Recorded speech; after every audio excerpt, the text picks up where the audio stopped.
মুখ্যমন্ত্রী ফাইল নিয়ে চলে গেলেন, আক্রমণ করলেন গৃহমন্ত্রীকে। ন্যাস্টি হোম মিনিস্টার, নটি হোম মিনিস্টার, এর সঙ্গে হোম মিনিস্ট্রির কি করার আছে? প্রতিহিংসার রাজনীতি, রাজনীতিকে দলীয় স্বার্থে ব্যবহার করে ভারতবর্ষের কোথাও কোনোদিন বিজেপি কোনো নির্বাচনে অংশগ্রহণ করেনি। এর আগেও অনেকে গ্রেপ্তার হয়েছে, অনেক অফিসে ইডি সিবিআই গেছে,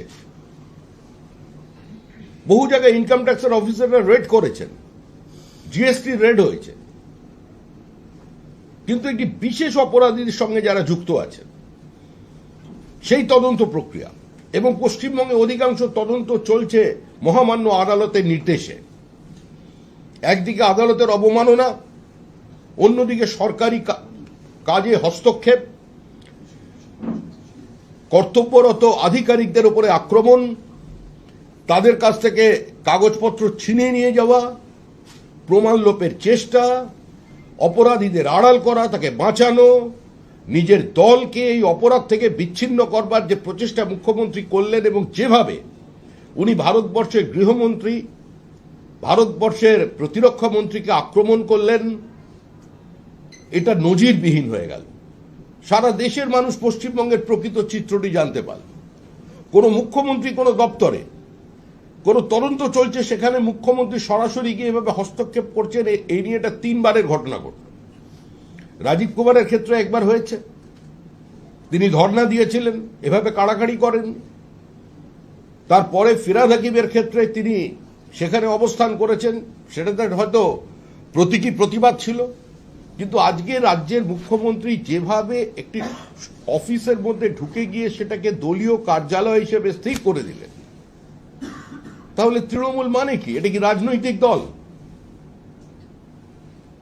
ইডি কেন হানা দিয়েছে, সিবিআই কেন গেছে, ইডি কেন তদন্ত করছে, সেটা সম্পূর্ণ ইডির ব্যাপার। আমরা ইডির মুখপাত্র নই। আমরা তো দলের পক্ষ থেকে বারবার বলেছি যে ইডি সিবিআই এর অফিসে তালা লাগিয়ে দিলেও, জিএসটি ইনকাম ট্যাক্স বন্ধ করে দিলেও পশ্চিমবঙ্গের আগামী নির্বাচনে তৃণমূল কংগ্রেস হেরে যাবে। কোনো অবস্থাতেই আমার মনে হয় সুস্থ সামাজিক সমাজ কোনোদিন মেনে নেবে না। মুখ্যমন্ত্রীর একটা নির্দিষ্ট রাজনৈতিক উচ্চতা আছে। আমরা শত বিরোধিতা করা সত্ত্বেও সেই বিরোধিতা রাজনৈতিক বিরোধিতা, কিন্তু তিনি রাজ্যের মুখ্যমন্ত্রী।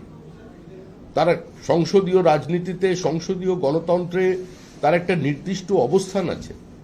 আজকে তিনি যে কাজ করলেন তাতে আমরা আবার বলছি, তিনি তার নিজের ভাবমূর্তির কফিনে শেষ পেরেকটা পুঁতে দিলেন শুধু নয়, সারা ভারতবর্ষের সামনে আজকে পশ্চিমবঙ্গের ফেস লস হলো আজকে এই ঘটনার কারণে। আমরা মনে করব এই অনধিকার চর্চা বন্ধ হবে। মুখ্যমন্ত্রী বলেন আইন আইনের পথে চলবে, এক্ষেত্রেও আইন আইনের পথে চলবে। যদি কোনো জায়গায় মনে হয় যে হস্তক্ষেপ করা হচ্ছে, কোনো পলিটিক্যাল ভিন্ডিকটিভনেস কাজ করছে এদের আচরণের মধ্যে, তার জন্য আদালতের দরজা খোলা আছে।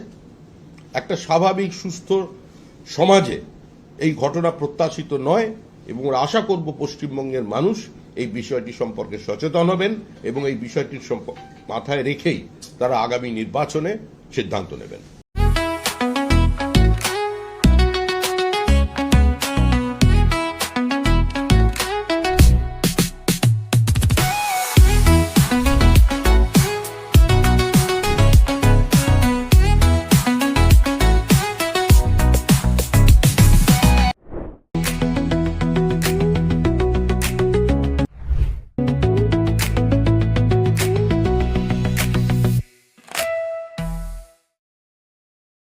এই প্রথম তমলুকের বুকে সব থেকে কম দামে টাইলস জগতে ধামাকা অফার নিয়ে এলো বেঙ্গল গ্রানাইট। হ্যাঁ, ঠিকই শুনেছেন, মাত্র 580 টাকা মূল্য 2 ফুট বাই 4 ফুট সাইজের এক বক্স টাইলস, সাথে ডেলিভারি একদম বিনামূল্যে। অফারটি সীমিত সময়ের জন্য। আমাদের ঠিকানা বেঙ্গল গ্রানাইট, নিমতৌড়ে ডিএম অফিসের নিকট, 116 নম্বর জাতীয় সড়কের পাশে। কল করুন 9731271404 এই নম্বরে। শর্তাবলী প্রযোজ্য।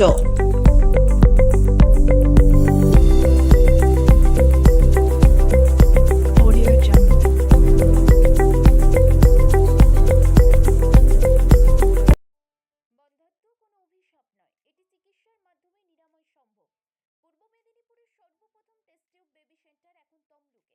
যোগাযোগের ঠিকানা উত্তরণ ইনফার্টিলিটি ক্লিনিক প্রাইভেট লিমিটেড, পদুম বসান, আদি মোহিনী মোহন কাঞ্জিলালের পাশের গলিতে। যোগাযোগ 9679225556 এই নম্বরে। বড়দিন এবং নিউ ইয়ারে আগাম শুভেচ্ছা। এই উপলক্ষে সমস্ত বন্ধুদের জন্য থাকছে বিশেষ ছাড় এবং আকর্ষণীয় গিফট। প্রতিটি কেনাকাটার ওপর রয়েছে আপ টু 70% ডিসকাউন্ট।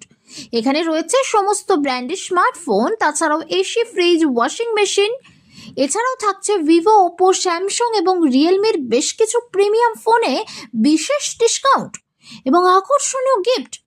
তাছাড়াও থাকছে iron, bluetooth speaker, smart watch, earbuds, electronics kettle, water heater. তাই অনলাইন ছেড়ে আজই চলে আসুন মোহন মোবাইল শোরুম, নিমতৌড়ি। আমাদের ফোন নাম্বার 8016925088।